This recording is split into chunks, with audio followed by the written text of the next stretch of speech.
Hey, what's going on, everybody? David Noe with Speak Easy HR, presented by Payroll Partners.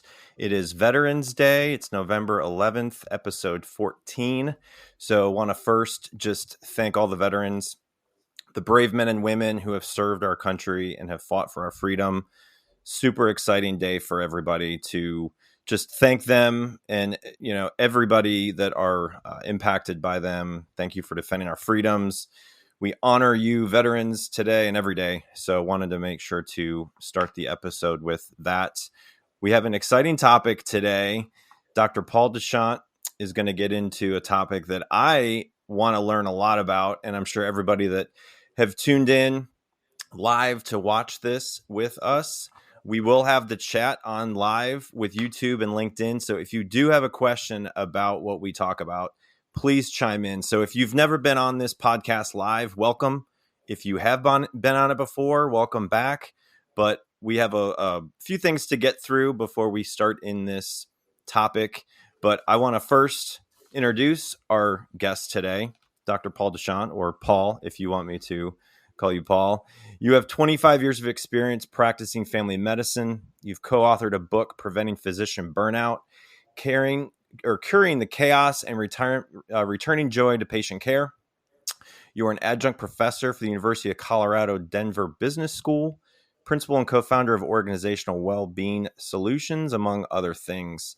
You create awesome content in social media, TikTok, LinkedIn, and you have a wealth of knowledge on burnout. So, ladies and gentlemen, Dr. Paul DeChant, welcome. Thank you, David. It's great to be here. I really appreciate it. I don't know if I missed anything with that, but you have done some amazing work, and with some of the things that you have talked about in your speaking and coaching. I think the speaker, coach, author, professor, that's just a quick explanation of everything you've been in. So welcome, and I cannot wait to get into this topic. So how are you today? I'm doing well. Thank you. Yeah, Good. it's a great day. Good. I just wanted to remind everybody that is watching, if you haven't tuned in or checked out the website, it is live, speakeasyhr.com. So check out all previous episodes, a new blog that I've started, clips from other episodes, just short clips to catch in and get caught up on some of the topics that we have talked about. But we have a couple of items to get through. We have a special at the end that Paul will give everybody as a special for his services to connect with him. And we want to play the envelope icebreaker game. Obviously, that's one of the most exciting parts for guests to come on and do that. And this show is presented by Payroll Partners. So I want to make sure that we cover what we do at Payroll Partners. Let me see if this is going to actually come up. It's been a little bit choppy. But do you have a Porky payroll process? Is your current payroll provider hogging your time or money? It might be time to check us out at payrollpartners.net, see what we can do for you in the space of payroll and HR technology. So we are live, like I said, on LinkedIn and YouTube. If you are watching live, don't hesitate to comment where you're watching. Thank the veterans. Ask Paul a question, because this topic we're going to get into, I think, covers a lot of people in work, in their personal lives, and just in anybody's life. So this is going to be a really exciting topic that we can get into a little bit. So before we start, I want to play a little envelope icebreaker game with Paul. So I've got the 15 questions here. Don't know if you read through the questions, but you get to pick one number, 1 through 15, and we can see what you pick. So, Oh gosh, 15. I'll pick 3. 3. All right. Envelope 3. Question is, all right, what was your first job that you earned a paycheck with taxes deducted? I worked in a McDonald's knockoff called Chums. where I flipped burgers, boiled or fry the fries, Okay. slopped slopped everything you could slop, had the little hat, the whole thing. What was it called? Chums or Chub. Chums. Where Chub or where Chums. was where was this? Out west? This was in Beaverton, Oregon, right outside Beaverton, Portland. Oregon. Yeah, Yeah. I've never seen those in the Midwest, so I think it was only one of them. only one of them. Okay. All Very right. long. That's good to know. Do you have any other numbers you want to pick, or I could we have Choose one you Lisa. like. That's fine. You what? You pick one. Go Okay. ahead. Well, let's I've got a couple people in here. We've got Lisa in Namibia. I Maybe. think it's, Cool. Yeah. and we've got Leslie from New Jersey. Welcome in, Leslie. She is a returning guest or listener, so great to have you in here as well. Anybody have a number? Just put it in the comment. 1 through 15. 1 through 15. You can't pick 3. Paul already picked 3, so let's see if I'll give people about 15 seconds to pick a number, and then I've got one in mind if no one picks a number. So let's see. Anybody have a favorite number 1 through 15? Do not pick 3. Leslie or Lisa have a number. If not, sometimes these feeds are a little lagging, but I'll just pick randomly. Oh, 4. Lisa picked 4. All right, perfect. Thank you, Lisa. All right, number 4 of the world famous envelope icebreaker game. What was your absolute dream job? Wow. Lisa, you might like this because it actually wasn't a true job. When I was a med student, I spent 3 months in a small upcountry hospital in Liberia. And I was, at times, I was actually, I was a med student, so I was learning a lot. As I was there for a while and staffing came and went, there were a couple of times when there was a crisis. I was actually the senior medical med person at the on site in the hospital. It was a 100-bed hospital. It had 30 a pediatric ward with 30 kids with measles. It had just amazing array of pathology, although not most of the pathology we see here in the States. But it was just a fantastic experience. People were wonderful, felt so useful in the work that I was doing, and every day was an adventure. Wow. Jeez. So that was where in your career? Was that at the early? It was just as in my 4th year of medical school while I was finishing up med school before I started my residency. So, for physicians in the States, 4 years of college, 4 years of med school. For me, 3 years of residency in family medicine, and then I started my first job. So still pretty early in my career, but definitely something I look back on really fondly. Yeah. Wow.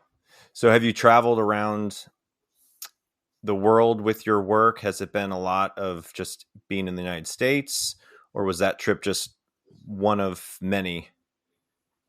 I've done a moderate amount of trips around the world, but not sort of dipping my toe into healthcare. Never a really extended shift somewhere.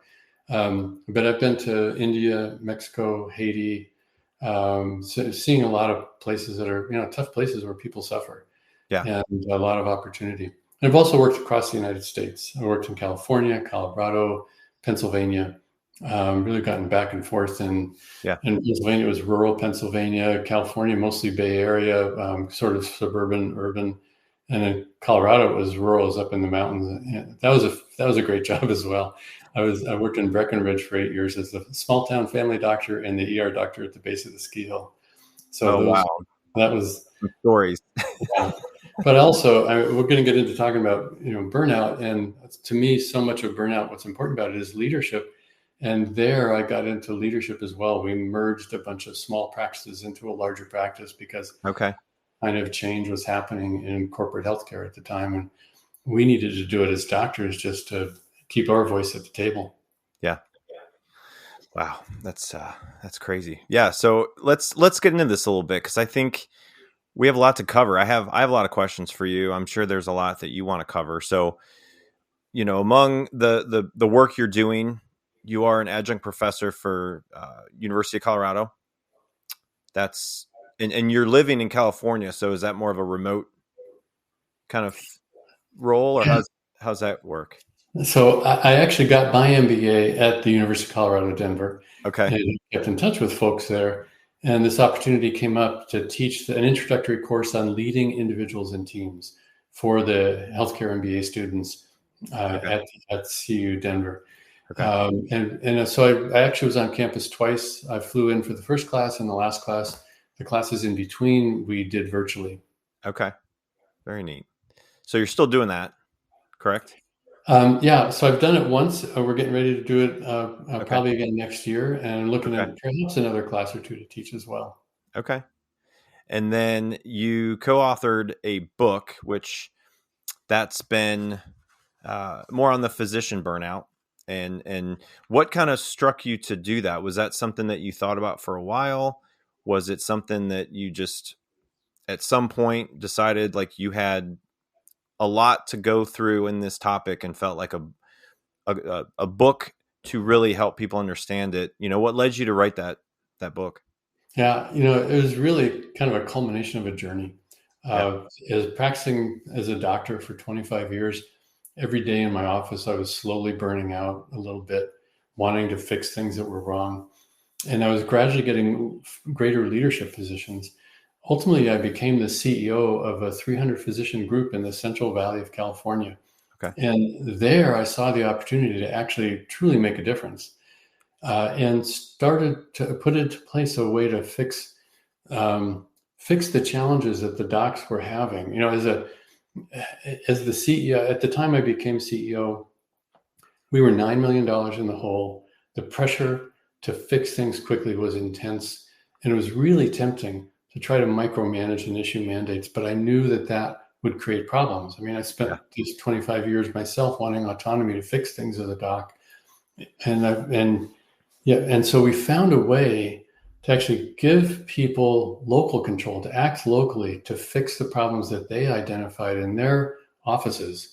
But at the same time, not worry, if we give 300 doctors autonomy, we're going to fall apart from entropy if everybody's going a different direction. Yeah. So we also had to help people think globally, think about and align around the common values, the shared values that brought meaning to our work. And so we developed this formula, a management system, and that really allowed people that local autonomy and collective vision working together around a shared goal. And that was really key to helping us address burnout, because burnout, the problem isn't people. For the most part, people are pretty resilient, and they're put in place in jobs that are very difficult to do, because there's just so many pressures, so many changes, all these things happening. And if we don't rethink and redesign the jobs so they're doable, then people need resilience just to cope with it. Yeah. If we can get ahead of it, kind of like preventive medicine, create a workplace where people can thrive, then you don't need as much of the resilience support. Yeah. And people can do well, businesses do well. It just and people bring positivity from their workplace home to their families and communities as well. Yeah. So creating that healthy place for people to work really became a passion for me. And I found a way to do it actually using a consulting firm that helped us. It was a lean consulting firm. They focused on first, not just how to be efficient, but how do you respect people who have great ideas about how to fix things and give them that opportunity. Yeah. So I just took that beyond that, and I actually joined the consulting firm that I'd used to help transform my group. And when I joined that firm, they said, "Yeah, it'd be great to write a book about your experience with that." So that's how it came to be. Yeah. So take us back to when burnout started to become something discussed, because I feel like mental health and other challenges that people face in the workplace now, burnout is definitely one of them. People get disengaged and they just get burned out. So when did that start becoming a discussion? And was that something early on that you felt like you had a way to help with that, or take us back to when it first started becoming a topic in conversations? That's a great question, David. I'm trying to think of, it kind of evolved gradually for me. So trying to find a focal point where it really kicked in, it's a little tough. I would say sometime, not so much in the 80s, maybe in the 90s, it started Okay. to become a thing. The world started changing faster. Yeah. Corporate structures, not just in healthcare, but in many industries, saw a lot of merger and acquisition activity. Yeah. Disruption from technology started coming in, and things started changing faster and faster, made it harder and harder for people to keep up, and the old management styles just didn't work anymore. Yeah. The old top-down command and control. This is the way it is. It just, people would put up with it in the past, but it just failed in so many ways. Yeah. And I think it was at that transition point somewhere in the 90s, early 2000s, perhaps globally. Okay. So for someone that has heard the term burnout, in your own words, how would you define burnout? Yeah, I'd use the same words that the World Health Organization uses. There's three dimensions of burnout. The first is exhaustion. You've just given everything you've got. Your job is overwhelming. You've given everything you've got. You've got nothing left to give. Hey, this is William Tincup. Listen, we did a series for iSolved called Heroes of HR, where we talk to HR practitioners. And these are just your run-of-the-mill, everyday, slogging it out, 300 employees in Cedar Rapids, HR pros. Mostly it's centered around iSolved and what they do with iSolved, but also they talk a lot about kind of the day-to-day rigor of HR. If you're curious about that, search for Heroes of HR wherever you get your podcasts. Thank you. And when you get to that point, the next dimension of burnout shows up, which is cynicism or depersonalization. And it's a natural reaction to a self-protective mechanism. When you're overwhelmed, you start to have to protect yourself from your organization, from your customers or clients, from your coworkers. And that cynicism is an effective way to do that. What it does, though, when you combine cynicism and exhaustion, you start to see the third dimension of burnout, which is that sense of inefficacy. Like, what I'm doing doesn't really matter. It just kind of gnaws away at you. And it's in so many ways, it's the most deeply disturbing part of it, because you start to feel like either you're worthless or your efforts are not worthwhile. So it's those three dimensions of exhaustion, cynicism, and that personal inefficacy that are really how burnout shows up. Okay.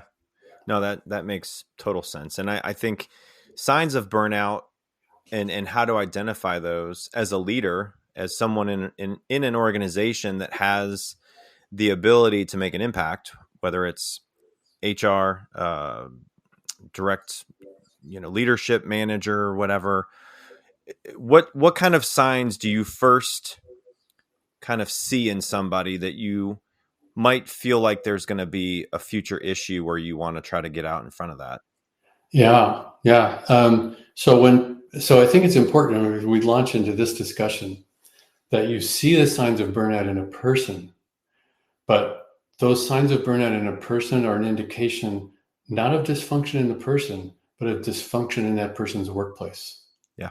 And so when that person's in that dysfunctional workplace, it starts to show up as disengagement, as absenteeism or presenteeism, as as disconnection from coworkers, as frustration, errors happening, any number of things where it seems like performance is decreasing, teams are not functioning as well.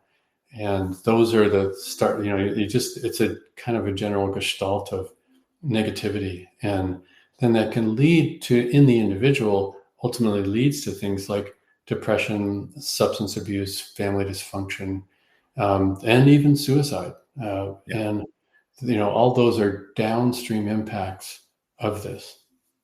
And healthcare. I've heard people in HR burned out right now. I've been in the healthcare organization in my previous career, in previous roles, and so part of my career has been in the healthcare industry, working in an HR function capacity role to support physicians, to support practice managers in a physician setting.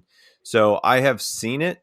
And at the time, I wasn't having to face it in a way to make a change or an impact of burnout. It was more how to boost morale, how to fix environment issues when there were issues with physicians butting heads or staff not getting along, and trying to create a better, healthy workplace environment. So I guess for burnout, does it vary based on generation? Like, are there signs or ways that people in their 20s and 30s get burned out versus people that are like at the later stages of their career, or is it all pretty much similar in nature? That again, good question. The in healthcare, it seems to be across generations. It's kind of bimodal. But there's also big gender gaps as well. More women burn out than men because, just unfortunately the way our societies are designed, women have two jobs: their job of running the household as well as running doing their job at work, where men often aren't as involved in the household. Not fair, not the way it should be. We have a lot of work to do to fix that, but that's a reality, and that shows up. The younger generations are burning out a little faster. Mid-generation, not quite so much necessarily, and then older generations of physicians are, till you get close to the point where they're a few years from retirement, and then they kind of, it starts to decrease at that point. But there's so many factors that it even varies sometimes by organization, who's feeling it more intensely. Yeah. Yeah. Okay. Yeah. Now we have people working remotely, people work in hybrid environments, in office. I think more and more companies are going back to the way it was pre-COVID in office setting, and getting back to where they were, before 2020. But, I feel like from what I've seen, what I've heard with work groups, it's more challenging to keep an engaged workforce when they are virtual, I feel like. So I don't know what you've seen with the latest statistics or how workplace environments, when they are remote, are they seeing a lower rate of burnout, or is it that's not really a factor? Is that work schedule playing a factor in helping people not get so burned out, I guess? There are so many dynamics there, because if you're not if you're working virtually, you don't get the stress of the commute, which can be a real benefit. Oh yeah. But you also don't get the personal connection to the same degree with your coworkers. Right. And there's a lot of challenge there. The workload itself it can be just as overwhelming virtually as it is in the office. Yeah. There's actually maybe one way to think about this. There's 6 drivers of burnout. The researchers 40 years ago, researchers Christina Masloch and Michael Leiter identified those 3 dimensions of burnout. They also identified 6 drivers that they called job-person mismatches. And we can think about how those apply in both the in-office and virtual setting. The first of which is of those drivers is work overload, and they showed it drives exhaustion.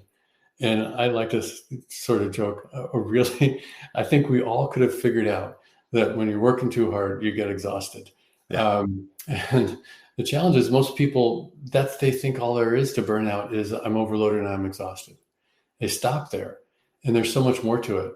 Yeah. And there's opportunities, so many opportunities, almost every job, to redesign the work so that you take waste and administrivia out of the work and let people focus on what is most important, valuable, and meaningful to them. And people don't burn out if they're focused on things that are valuable and meaningful. That's one of the big problems in healthcare. Doctors only spend 1/3 of their time doing the things that actually bring them professional fulfillment, and 2/3 of their time. It's crazy. You've got doctors acting as stenographers. They're typing, They're fighting with insurance companies about prior authorizations. They're running all over the hospital or the clinic looking for support. So redesigning work can have a huge impact on that work overload. And not that many places invest the amount that they could to realize the value of that redesign. But these other 5 drivers of burnout that Maslow and Leiter identified include a lack of control and autonomy, insufficient appreciation, recognition, and reward, breakdown of community connection and collegiality, absence of fairness, and values conflicts. And those 5 drivers have everything to do with how you lead, whether you're leading a team as small as 2 or 3 people, or you're the CEO of a 20 to 30,000 person organization. If you lead in a way that make those drivers worse, you actually, if you micromanage, you actually drive cynicism. And you can lead in a different way that drives engagement, that actually counters that completely by reducing the impact of each of those drivers. And that's where the opportunities to lead and manage are so great. And the opportunity for true management and leadership development, because so many people don't know a different way to lead or manage. They're under such pressure to deliver on some metric that their one-up is expecting them to achieve, whether it's achievable or not. Yeah. And they've never been mentored or shown a way to lead differently. So they micromanage just hoping to achieve that outcome. When in reality, being able to take the approach to empower their people and align their people, and then achieve that out, you get so much more engagement. You're able to achieve outcomes you wouldn't imagine you could. You know, at the end of 5 years as CEO of this large medical group I was in charge of, we got recognized as the top performer in quality of care among 170 other medical groups across the state of California 2 years in a row. And this was a formal study by Consumer Reports and the California Health Performance Information System. We did not even know they were doing the study. One day, one of my doctors came walking in with Consumer Reports in his hand and says, "Hey, we're the best group in the state." But we weren't trying to achieve that. We were just trying to, make the thing work well. Yeah. And in the process, our physician satisfaction went from the 45th up to the 87th percentile. Our doctors were thriving. And it's a matter of how we put into place these opportunities for people to achieve what they're most people are motivated. They come to work, they really have something they're interested in. They want to achieve, they find their professional fulfillment, their self-actualization through this process. But they just get so little opportunity. And by managing differently, we can give them that opportunity. Yeah, that amazing discussion, as Lisa had said. So thank you for the comments. Same with Lucy. It's definitely accurate. And so I think a lot of that falls in line with, like you said, it doesn't matter if it's a manager that has 2 or 3 direct reports or CEO of a 30,000 employee company, because it really all is the same focus, and helping to understand what motivates your team and what will keep them motivated in their work, giving them purposeful work, making sure that they understand what it takes to be successful in their role. Because a lot of people aren't just going to come to you and say, "Oh, I'm burned out. What do I do?" Like, they don't bring that up. Some people will. I've rarely heard someone come to me and say, "I'm burned out." I've heard it just a couple of times. And it's kind of like, they're sharing their frustration with me about, yes, I'm burned out. Here's why. So let's try to figure out solutions to help you with that. Are you needing us to hire more people? Are you in a managerial role, but you have so much on your plate because you don't know how to keep your team in line? So you're getting involved in problems that you shouldn't be. So it really just, you have to identify where people are in their position to eliminate the waste of efficiency, right? So I always try to find that. Where can you avoid wasting time so people don't get burned out?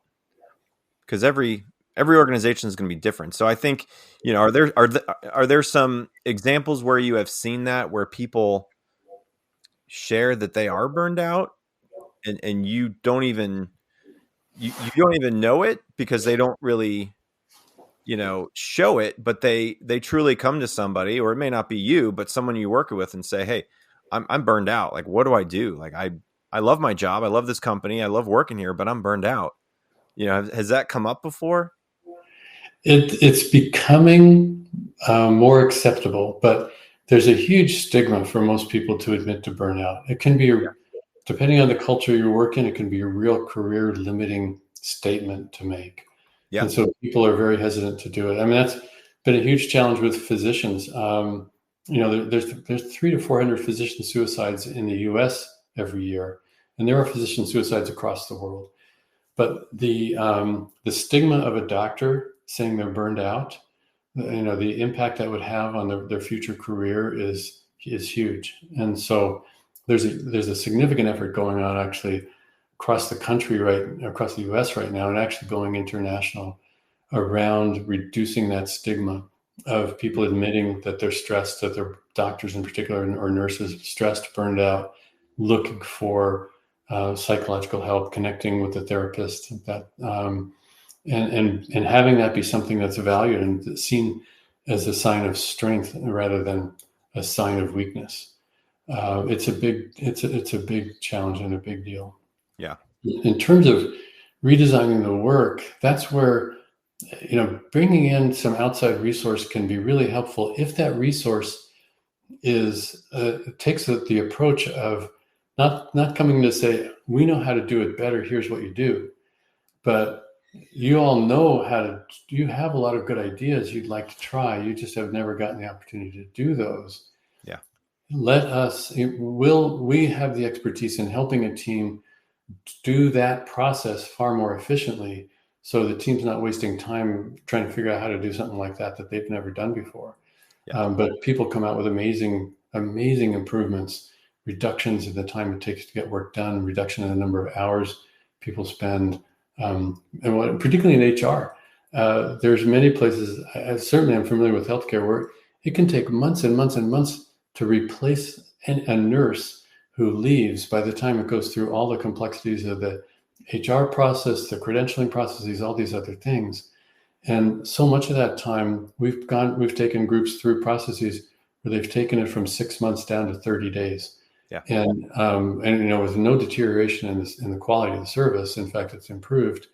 And it's just a matter of everybody who touches that process, all those stakeholders have no idea what impact what they do has on everybody else. And once they all come in a room together and learn it, it's amazing what you can do. So, even this burnout, it does hit HR officers, it does hit the HR process.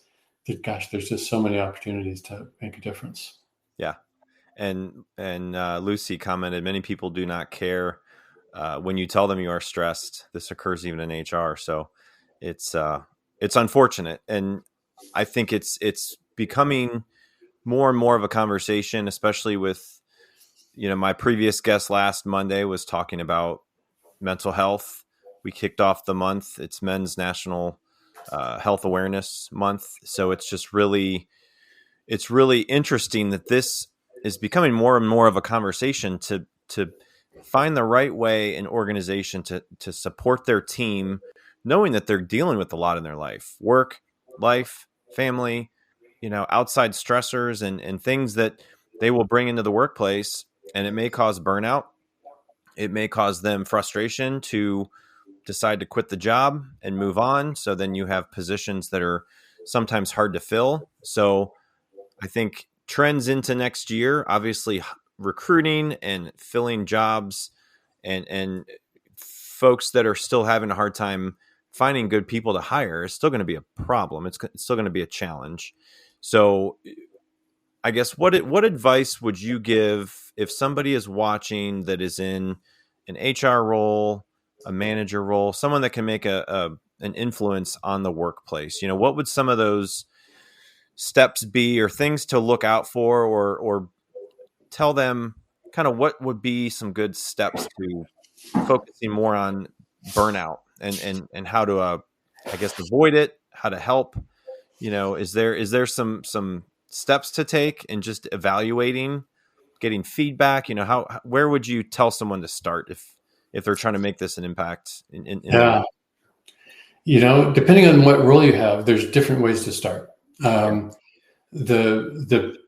person who has the most influence on burnout is the CEO of the organization.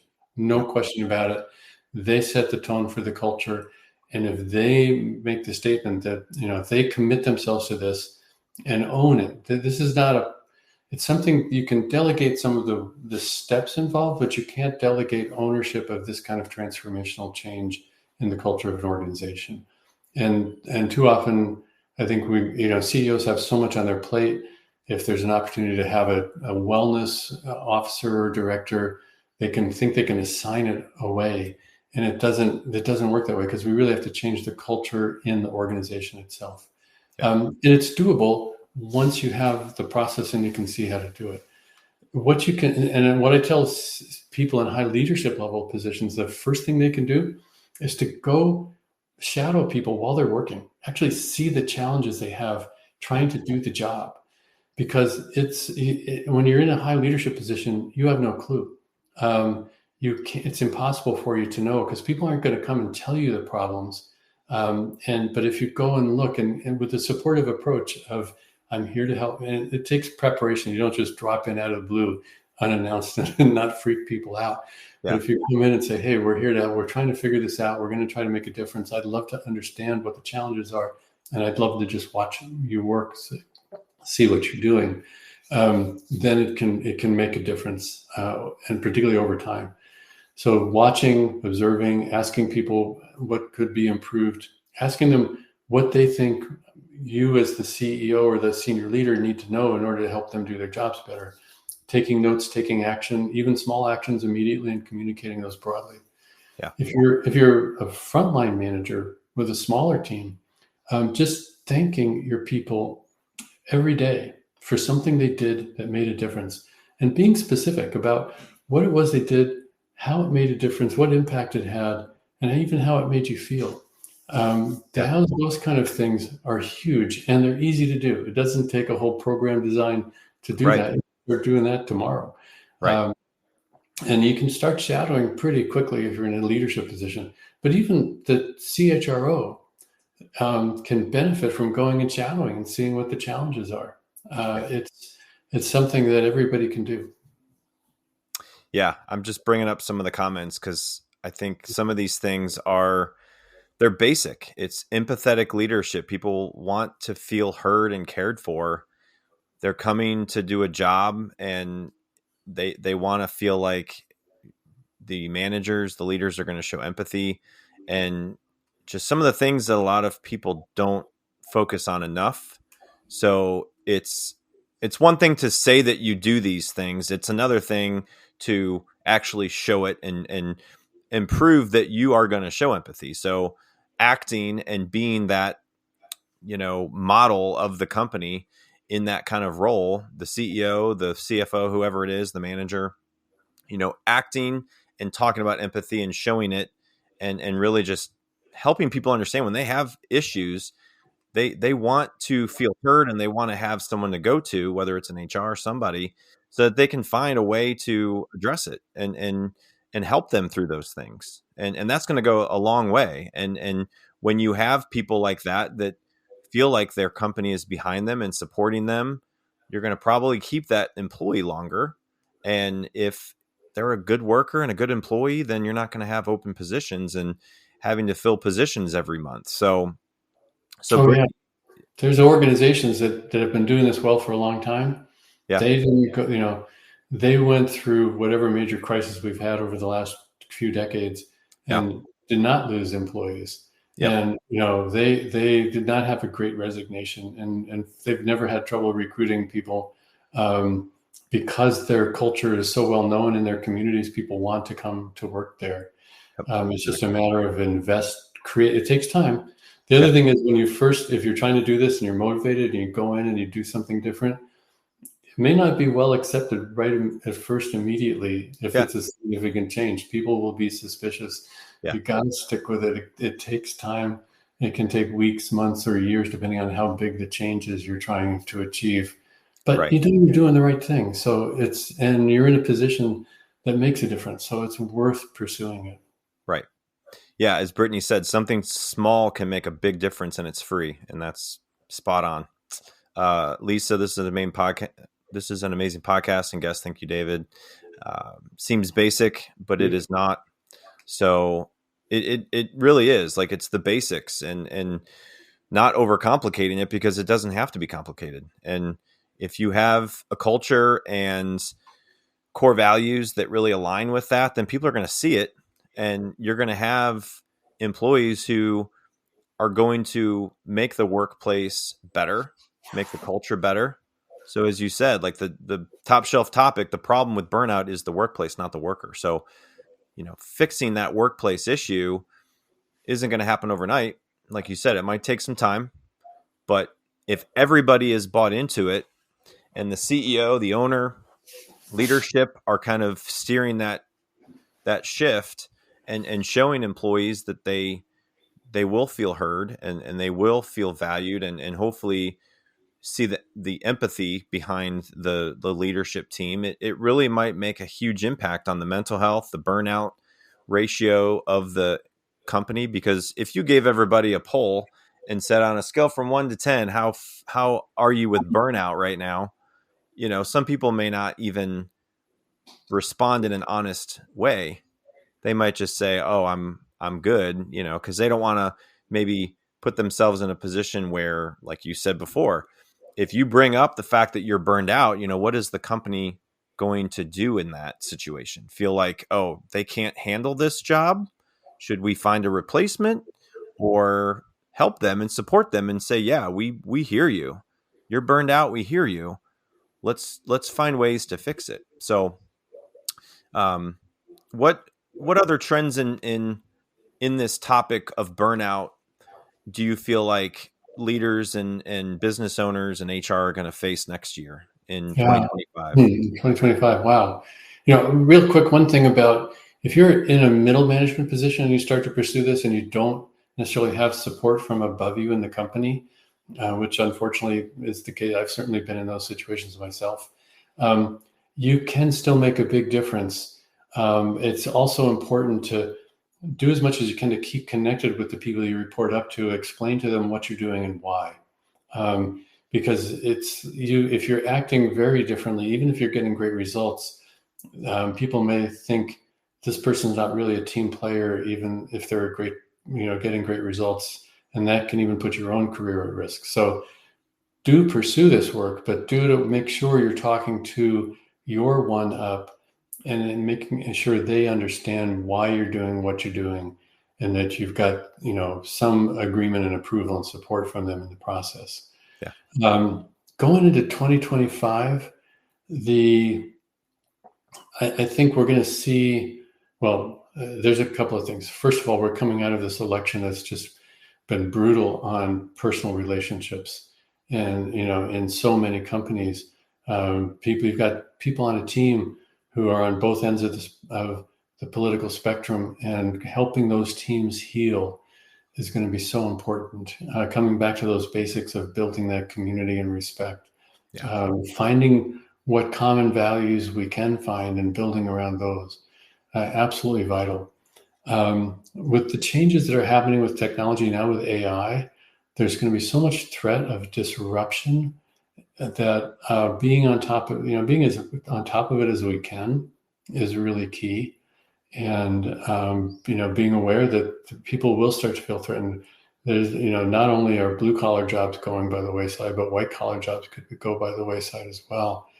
Learning to work with AI, use AI to your advantage, rather than develop the sense of fear that it's going to take away from my job or the jobs of my people. Those people who figure out how to work it well are far more likely to be the ones that succeed and actually maintain theirs and their people's jobs in the process. Yeah. I think those are the two big, between the political factions and the, which are going to lead to some financial disruptions probably as well. But the tech disruption, I think, is the thing I wonder about the most. Well, next Monday, you can tune in. We'll be talking AI. I have an expert in AI coming on. So she will, Good. I've seen her live and she's incredible. So AI is the next topic for next Monday. So you have a really good, clear content on your website, pauldechant.md.com. So anybody that is watching, this takes you out to his website. It's got a lot of information. It's got his book if anyone is interested in looking at that. But you've got some really good content. You've got a blog. You've got some really good key aspects of your focus. So if anybody wants to learn more about Dr. Paul DeChant, what he does, look him up. And for those watching live, because this will be on demand on podcast platforms after it's finished live. But if you scan this QR code on the screen, it's a 30-minute free consult with Paul if you want to connect with him personally and kind of see what your personal struggles are, challenges, things that you want to talk to him about, see what he can maybe do for you and your organization. If you are on TikTok, he's got some great content on TikTok. That's how he and I connected, and LinkedIn as well. So you can find his information on there, or you can go to pauldechantmd.com. So anything else you want to add to the conversation? Any comments or anything that we didn't cover that you think are worth bringing up? David, first of all, I appreciate so much the work you do, this opportunity, your podcast. It's amazing. You're covering so many great topics, and the opportunity to share my topic here as well, I really value. I think the one thing for people to be aware of, while all of my prior experience has been in healthcare, the work I do now is really industry agnostic. So don't feel like, if you're wondering if this would work for you and you want to talk to me, don't feel like, oh, I'm not in healthcare, I can't talk to him. The same principles apply. I've worked with podcast companies. I've worked with franchise companies, do hair salons, you name it. The same principles are everywhere. So feel free. My mission now is just to help make as many workplaces healthy workplaces as I can.